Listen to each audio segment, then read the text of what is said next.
Hi, Mireia. Thank you so much for being here today. Hi, Jessica. Thank you for having me here. Really, really appreciate this opportunity, really.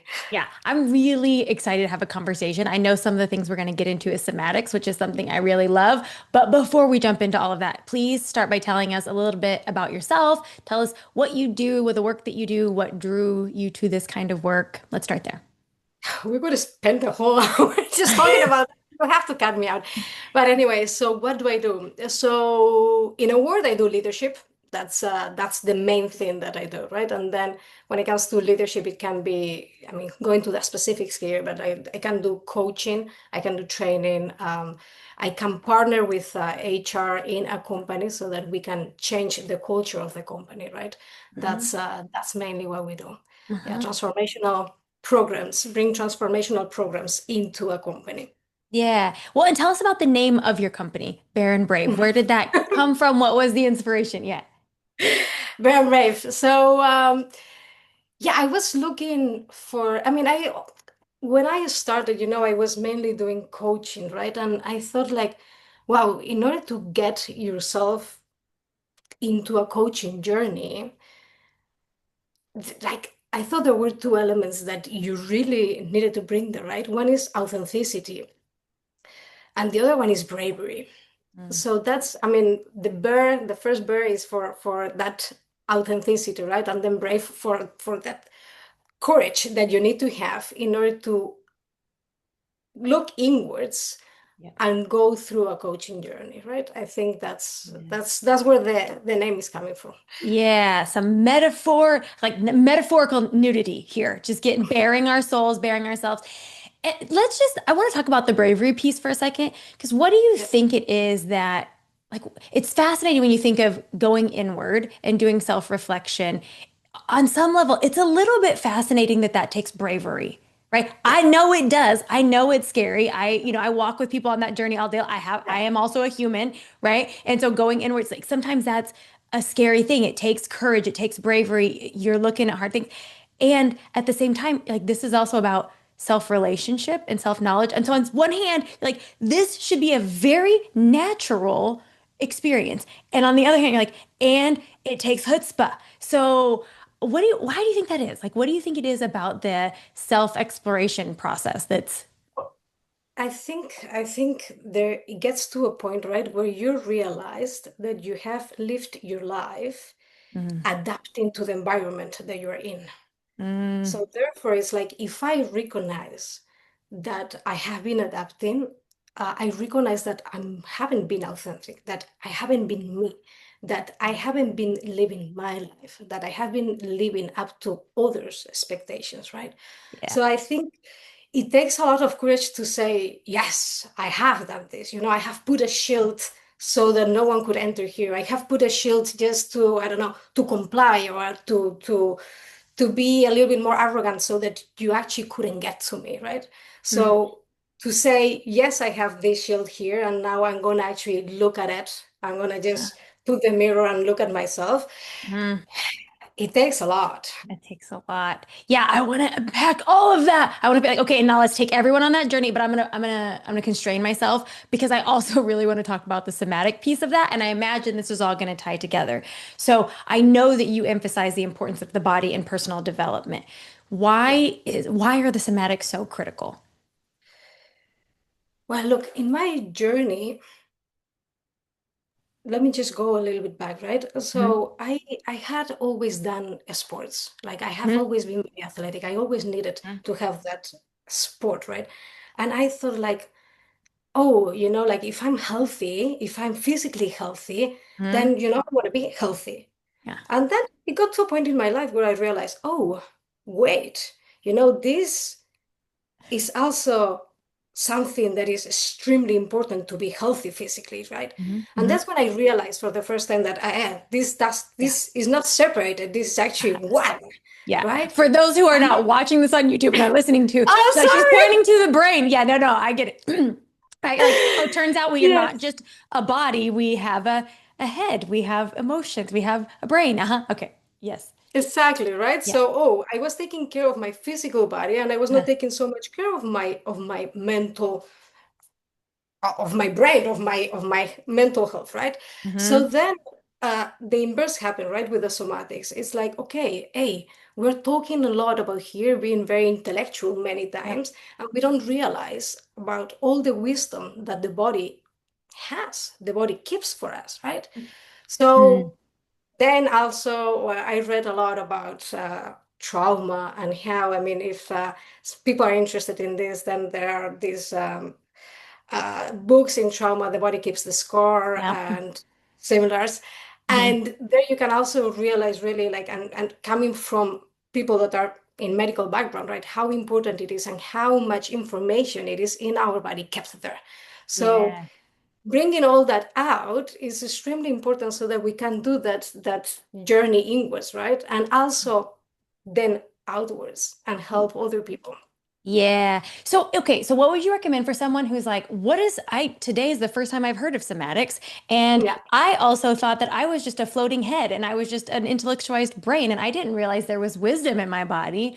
What would you say is like the starting point for someone to start tuning in and gaining some of that wisdom of the body? Start using the body, right? So Uh-huh. whether it is, and here I think there are multiple entries. You know, sometimes like because also like I am a coach, sometimes I'm focused on coaching, right? But actually the reality is that in order to be in touch with your body, just do whatever you like doing with your body. Whether it Mm-hmm. is dancing, whether it is yoga, whether it is sports. If you like running, go running, but be aware of your body. What is your Mm-hmm. body feeling? What are you feeling? Where is there any pain? Is there any tension in you? Right? So just try to be a little bit more with your body. Mm-hmm. Shower for me is a great one, right? Because when Take a you're with the shower, shower, folks. Hygiene. exactly. And then you have like all the water going through your body, Yeah. and just feel that, stay with that. When you're eating as well, right? So Mm-hmm. feel how, oh, how am I eating? Is this feeling good? How is it? So it's just like that, bringing that little awareness to your body to see Mm-hmm. what's going on. Mm-hmm. If you are having a discussion with someone, right? Or maybe a conversation that is a little bit more difficult, be aware of what you are feeling in your body, right? Mm-hmm. Is your stomach crunching? Is Mm-hmm. your heart going rising? Boom, boom, boom, boom. So what's happening within your body? I think that's extremely important to get in touch with that, right? And you start from there, and then you build up. Yeah. So connect the dots. Because again, I mean, listen, even as a licensed therapist, I I was for so long, I was like, what do you mean feeling like, oh, feelings are in your body? Like you have, so I'm thinking about the listener who's in that place. We're like, okay, so I start by being aware. How does it feel to be in my body? Like I love to dance. I love a good Zumba class. I love the way I feel. Right? But you're like, okay, we're just gonna notice what it's like. We're practicing presence and mindfulness. And then so connect the dots. So from that, what is that starts to increase the awareness, or like how does it help us lead ourselves? And then how does that connect to also leading others? Exactly. So that's a very important point. So once that you are aware of what you're feeling, you're also able to manage those emotions easier, right? Mm-hmm. So imagine like if I'm someone that is very reactive, right? Something triggers me. Yeah. And when I'm triggered, I may, I don't know, shout, or I may have like this snap on someone, right? Mm-hmm. So if I start training my body and I start training myself into being with my body and feeling those emotions, Mm-hmm. feelings, then it's gonna be easier for me to manage my anger or my excitement or my whatever emotion that is coming, right? Mm-hmm. So if I'm a person that gets angry, for example, I may start feeling that anger a little bit before than I used to. I'm Mm-hmm. gonna start feeling like, oh my God, my heart is rising. I'm breathing more. My nostrils are opening. I think I'm getting angry. So Mm-hmm. maybe, and at that moment, maybe I cannot manage it. So I may leave the room silently, Mm-hmm. right? Or I may be like, oh, okay, I'm getting angry, and that's all right. And now instead of having the reaction that I normally have, I'm going to actually choose how I respond to this situation. Mm-hmm. I think that's where somatics is extremely important. Yeah. So here's what I was thinking about just a moment this morning while walking my dog. So the somatics is super important to me right now because I met with a functional medicine. I don't even know if I've talked about this on the Oh, pod, nice. but I met with functional medicine recently and she looks at my blood work and she's like, "Ma'am, tell me about your stress." And I was like, oh, I'm like, we are Zen AF over here. What do you mean? She's like, your body is saying otherwise, friend. And I was like, oh, question mark. What do you mean? So now I'm like, oh, I want to really pay attention to the somatics. Because see, remember how I told y'all I'm a late bloomer when it comes to acknowledging that we have it in our body. I do a lot of cognitive reframing, managing Yeah, my mind. But I realized like, oh, there is. So just this morning when I was, walking my dog and multitasking, I'm like trying to submit a warranty replacement for my, I mean, it was something on my phone, right? And it wasn't, I was really, there was a bunch of clunky things and I couldn't get what I needed and it wasn't happening fast. And I noticed, I was like, oh, my body is getting hot. Like, oh, I'm getting like yeah, very agitated about this. And I was like, yeah, I historically before my like highlight spotlight on I would miss that and see, yeah, oh, yeah, like my brain is so focused on just get the task done. yeah, I would a lot of times yeah, I miss, oh, my body is activated right now. yeah, Uh-huh. yeah. So once we have that awareness, I mean, I know I have practices that I have, but what is it like in your journey? If you're like, okay, once you have that awareness, then what? Then relationships start becoming better. That's Okay, one of the yeah. things, right? Tell us everything. What It's do we do? easier. Yeah. Uh-huh. Yeah. So whether it is family, friends, or in a company, right? So Mm-hmm. if you can better understand your body and your Mm-hmm. mind, Mm-hmm. then relationships start becoming much better because you can respond instead of react, which Yeah. is normally we have been trained to, right? So Yeah. we were not aware of our bodies. We were not there in the mindfulness sphere or anything like that, and we were Mm-hmm. just reacting. And actually, in some cultures, for example, the Spanish one, Uh-huh. so being reactive would actually be something even sexy, would actually be something positive. You have to react like that so Yeah. that they know that you actually have a character, for example, right? Yes, Well, passionate. Yeah. yeah, Uh-huh. exactly, Uh-huh. right? Uh-huh. Yeah. Uh-huh. So let's look at that, right? Uh-huh. Do we actually want to be like that? Which kind of relationships do you have? Do you want to have? Like, I Mm-hmm. don't want in a relationship where we are always like snapping at each other. No, I want calmness in my life. I want to have a good relationship. I want cuddles in my relationship, right? I don't want to be in Cuddles, not constant chaos. fight. Exactly. Uh-huh. So then all these things become easier. And the same comes when it comes to work, right? So at work, I can, instead of getting, I don't know, agitated because someone is coming to me and I'm already feeling like, oh my God, oh my God, oh my God, this person is coming to me and they're going to realize that I don't know X, Y, Z. Uh-huh. And take it from another perspective, right? And we can also say, okay, I'm getting nervous. It's all right. I know what I know. I'm here because I deserve it. And I'm going to respond to this person with whatever it is. Uh-huh. So it helps you, it gives you also that time to Yeah. prepare for the moment Mhm. that is coming, for the that is coming now, right? Yeah. So that's being aware of our bodies is extremely important in everything that we do. Also Yeah. for sickness, right? Health. Mm. So many times we are not used to listening to our bodies, but our bodies are giving us signs, signals way before we actually get sick. And whether it Mhm. is unfortunately a cancer or maybe sometimes not, but most of the times we have those signals coming in even with a flu, right? You already feel it like 3 days before, you already start feeling like but many Mhm. times we just no, I'm okay. i Mhm. I still go to the gym because I said that I was going to go. Oh, I have this meeting, important meeting, so I'm going to continue, right? But your body is already telling you 3 days before, hey, hello, something's going on here. You need to Uh-huh. rest. But we tend to ignore it. Yeah. So, yeah, Power through. So what I'm hearing is this awareness, it gives us information, it gives us resourcefulness, and yeah, then that gives you choice so you can respond with intention. Yeah. yeah, Yeah. yeah. So connect this the dots. You talk about self-awareness as a business strategy. Like this is not just like this is a nice to have. This is your extra fluffy thing that you do on your yoga bolster and your mindfulness practice. Like this is an actual business strategy. So unpack what that means to you.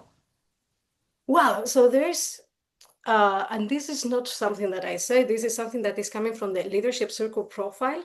Mhm. And also the Harvard Business Review came with the same data, and it's like, so they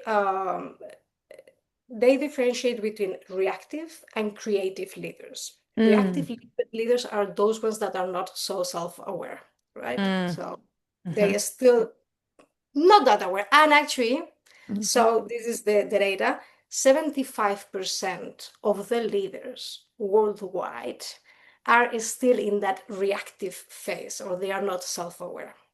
Yeah. mhm, mhm. 75% of the leaders. These are 75%, y'all. 75%. Okay. So these are That means we have so people. much room for activities. We have so much room for Exactly. improvement.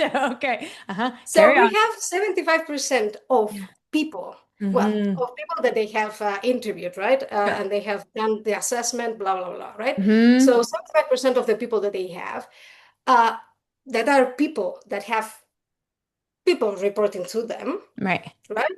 75% of them are not self-aware. Uh-huh. So then what happens is that if we are not aware, our leadership effectiveness is going to be a maximum of 40%. So what we're saying is that if you are not aware, your leadership effectiveness is going to be a maximum of 40. And we're saying that 75% of the leaders are there. So then if you improve your self-awareness, if you take a company, right, Mm-hmm. and you take all the leaders Yeah. and you take them to another level of self-awareness, then you have an extremely like a great competitive advantage over Uh-huh. your competitors. Yes. Okay. Uh-huh. Yeah. So paint us a, I'm like, okay, sign us all up, right? And they're like, Yes. and I'm like, well then I mean, I've got to be at least I'm at least past 40%. Okay, we're good. I'm like grading myself here. But Yeah. paint a little picture of what the I mean, I think a lot of us, again, if 75%, that means a lot of us are like, oh, we know what reactive leadership looks like. What does creative leadership look like? Like if we are in right? If we are not in that 75%, like what's different? What's different? So in the reactive side, let's go like it's easier to go into. So Yeah. what is the reactive side, right? So Uh-huh. the reactive side or the not being self-aware is when we are acting from fear. Yeah. Mm-hmm. When I'm going to say yes, so this colleague of mine asked me to do this job, and I'm going to say yes because I don't want them to think that I'm not a good colleague, or I don't want them Mm-hmm. to then leave me, don't invite me for drinks on Friday Uh-huh. night Right. or whatever, right? So I'm Uh-huh. I'm Uh-huh. saying yes because I'm fearful of being left behind, of being Mm. out, right? Mm-hmm. Mm-hmm. Or it can be also, I'm gonna pretend that I know everything so that everyone thinks that I'm the smartest guy or girl Mm-hmm. in the room. Yeah. Mm-hmm. So I'm gonna pretend and I'm gonna be a little bit arrogant. I'm gonna be also a little bit critical. Not a little bit, I'm gonna be critical with the things, right? Mm-hmm. Because we have to have a little bit of all this, right? Sometimes we are complying like that because, hey, we need a little bit. Sometimes we have to be critical. We have to be a little bit arrogant as well, Mm-hmm. right? Mm-hmm. But this is when it's coming from fear. Yeah. Yeah, that's when we are not self-aware. It's when all this is coming from. If they don't think that I'm very smart, then maybe they kick me out. Yeah. Yeah, so then I'm gonna pretend here. I'm gonna show off all my knowledge. Yeah, Uh-huh.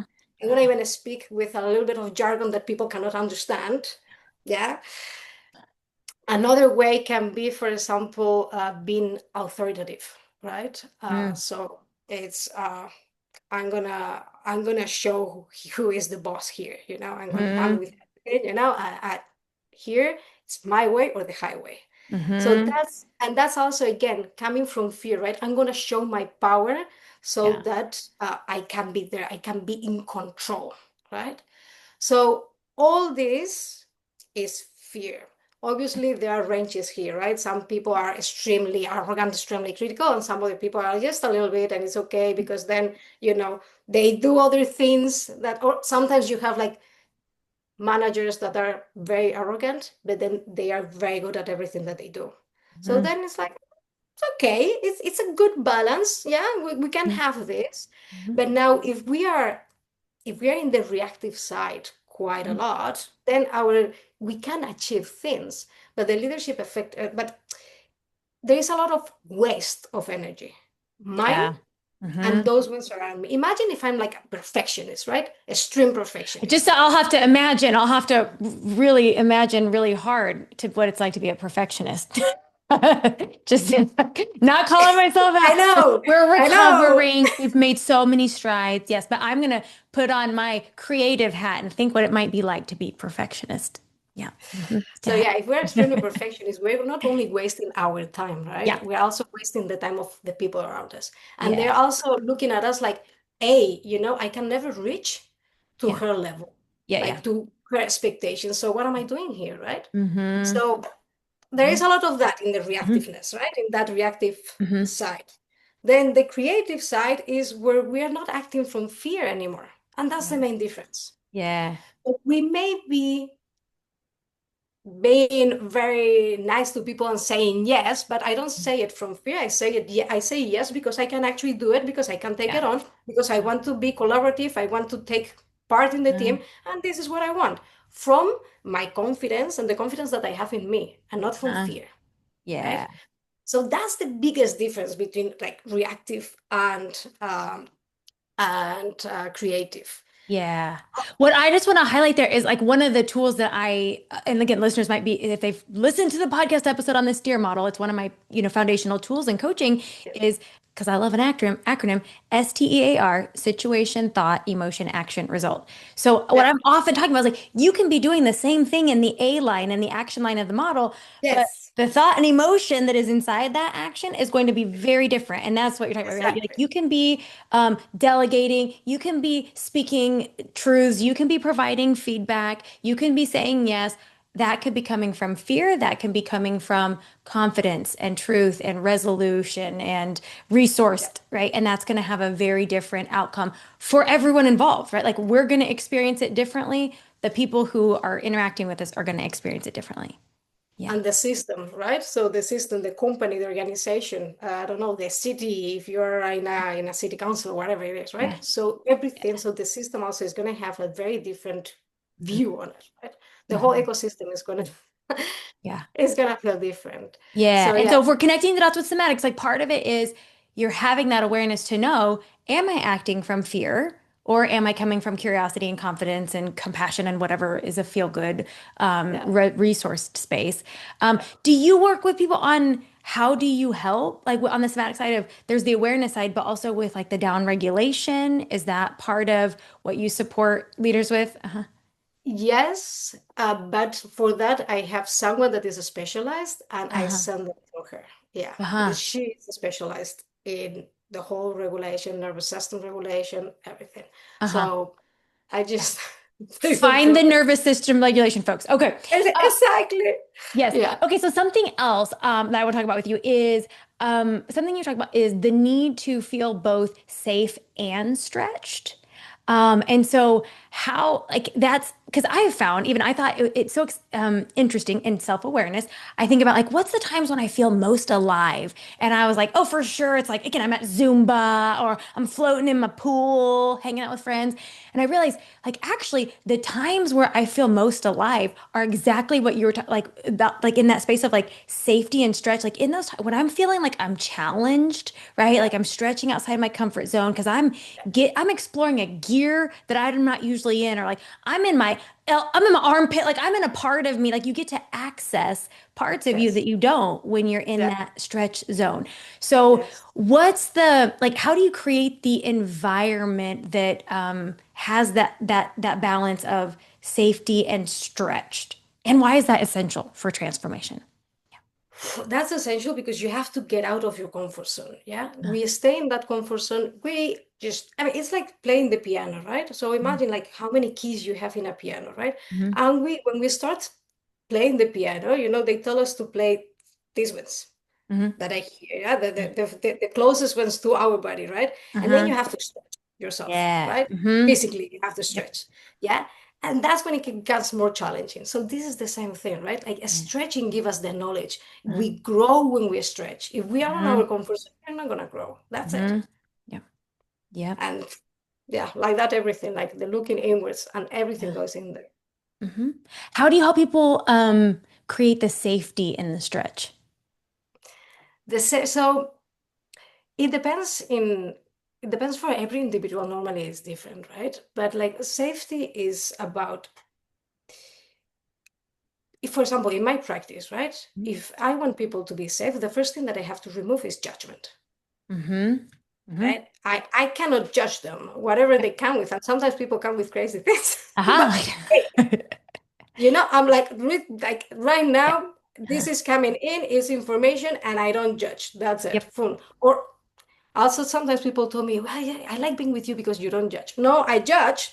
Uh-huh. I actually judge you just right now, Uh-huh. but I don't let that blur Uh-huh. all the potential that is in front of me, right? So I'm Yeah. like, yeah, okay, entered and gone. This is mine, Yeah. not his. So Uh-huh. let's go. Let's Uh-huh. continue.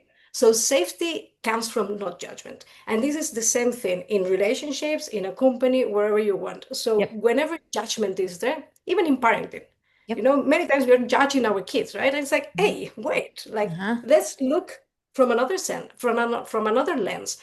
So once you remove the judgment, people feel safe. Yeah. And That's I, it. again, as you're talking about it, I'm thinking about it from like an intrapersonal experience, also from self-leadership, that yes, so often if like what we're really afraid of, right? Like when we're like, oh, somebody wants to do something, they have a big goal. And when you play it out, like, what am I afraid of? Like, oh, what are people going to think of me? What's my uncle's second cousin's third wife going to say about me? Okay. And why is that a problem? Why is that a problem? Because then I'll believe fill in the blank, right? Then I'll think that it was what, right? So it's like ultimately we're trying to protect ourselves from a thought that we're going to have about ourselves. Yes. Right. So Yes. if we can, so often I'm saying, when I'm working with people on goals, I'm like, listen, this is a relationship between your past self and your future self. If your Yeah. future self is going to be an asshole, it's going to be real hard for your current self to take the leap. But when you have that safe self safety, that you're like, Yeah. my future self, we're going to decide right now that she is Yeah. going to be so proud of me. No matter what happens, she's going to be proud of me for going for it, for giving myself a chance, for stretching outside my comfort zone, for doing Yeah. somatic work, whatever the thing is. Yeah. Yeah. Yeah. Yeah. Okay. Well, Beautiful. Bea says so, then I Beautiful must be point. right. That's it for problem solved. So if you all want safety, so many people get that right. So many of us, of course, we're human. We want safety, we want security, and we oftentimes we miss. Yeah, that comes from be on your own side, have your back. Don't like we're going to commit to not judging ourselves, not judging ourselves Yeah. for our desire, not judging ourselves for our performance. That's a It's whole everything, other right? Like podcast, right? we Yeah. always have that voice, right? That is Yeah. telling us, like, So you also have to find how to hack that. Like, Yeah. I mean, we call this saboteurs, right, in Yep. coaching. So they're Yep. always there, because Uh-huh. there are these little voices in our head. So Mhm. you have to also find like, how do I hack this? What do I do? So I don't know. I have some clients that they start singing when they Uh-huh. have these little voices coming Uh-huh. in, because when they sing, they have to think of the lyrics. So Uh-huh. then it's difficult for the Yeah. for the thought to come in, right? Uh-huh. So Like sing over the harsh inner critic. I love it. there are little hacks like this, right? Or Yep. just embracing it, embracing saying like, okay, yes, I hear you. I know this is the 2% that is true on what you're saying. Uh-huh. Okay, this thought Yeah. is saying, okay, Yeah. this is the 2%. I embrace it. I'm okay with it. Yeah. That's it. Yeah. That okay, And what if you're saying there is so important. I want to underline it because that's what often like the saboteurs, the voice of the inner critic is just afraid that we're not aware of Yeah. the potential danger, right? Yes. So that's Yes. what you just put it, right? You're like, hey, I hear you. I'm aware of that thought of that. I have a plan for that, right? So Yeah. that you're Yeah. creating that again, that safety is Exactly. like you don't have to have these Within warring yourself. parts. Yeah. Get your, yeah, Yeah. like everybody gets to be safe, even your scared parts, even the harsh inner critic. Yeah. I Exactly. love that. Exactly. Yeah, Yeah. that's extremely important, right? Like listen to it. Yep. Because sometimes, like I remember, for example, when I started my coaching journey and when Hmm. I was getting certified, I remember that some mentors told me, like, you just like whenever this thought comes, just you tell them like you have to tell your saboteurs to go away. Hmm. And I don't agree with that. You have to tell your saboteurs, I hear you, I listen, I am there. Yes, I understand where this is coming from. Yep. Okay, yes, but now I think I got this. I think I Yeah. have.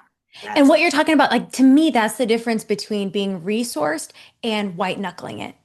Right. Exactly. Like, yeah, you can try to like put your saboteurs in a headlock, right? And it's like that image of it's like a soda bottle that you're just shaking up. You're like, we're just gonna just tighten it. Uh-huh. Eventually that baby gonna blow. She gonna blow, right? And you're like, yeah. Or you can be like, okay, I can hear you. I can Yes. slowly Yes. twist the top. It can Yes. slowly diffuse.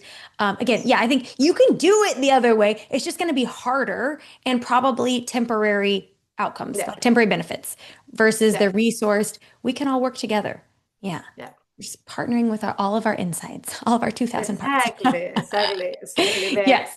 So speaking of, okay, we're talking about working with ourselves. So I want to talk about identity for a second because you don't just help leaders make better decisions, you help them make identity shifts. So tell us what that process looks like and maybe a story of what that identity transformation might look like. Well, that's extremely important when, above all, like, good. I find it from people that are good. I mean, it can be, but like, because I work mainly people in companies, right? Doing that shift between manager and leader, right? Manager to leader. So, or someone that hasn't been managing anyone, and then suddenly they're managing anyway, Right. someone, right? So, hey, I from one day to the other, let's take that example because I always find that ridiculous. So imagine that, yeah. So imagine I'm 20 something, 22 years old, right? I have never managed anyone. Mhm. And suddenly, from one day to the other, they told me, ah, we promoted you, and now you're going to have three people reporting to you. And this 22-year-old goes like, how do I do this? And Mhm. normally, he or she has no guidance Yeah. at all. Yep. And then they are there like so, and this has to be an identity shift. Like, okay, so you went from a plain employee now to manage people. So there Mhm. has to be an identity shift there. The same goes with the manager that now goes to a like a C-level position, right? Mhm.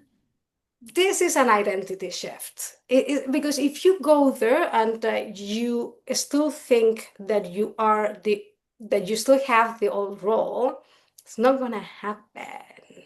Something is you're gonna be with one left there and the other one on the other side. So you have to do that jump, right? And it's not easy to Like do the that. monkey bar swing. You're like still holding on to the monkey bar behind you. Ugh. Uh-huh. Yeah, and I don't know how to do this, right? And that's normal, right? Within the first months, but Mhm. then we need to help these people get there. And Mhm. obviously, and this is also like, this book, Atomic Habits, Yeah. Mhm. James Clear, I think. Clear. I Mhm. might be Mhm. mistaken. Yeah. Yep. So there is one example that is really, really good is so people lose weight when they start thinking that I want to be a healthy person, Mhm. not when they want to lose 30 kilos, Right. right? Right. So I want to be a healthy Yep. person. So I Mhm. want to be a leader that Mhm. is like this, like this, like this, right? Mhm. So then when you start thinking of like, okay, this is the leader I want to be, then you can become one, right? Yeah. So it's the same thing.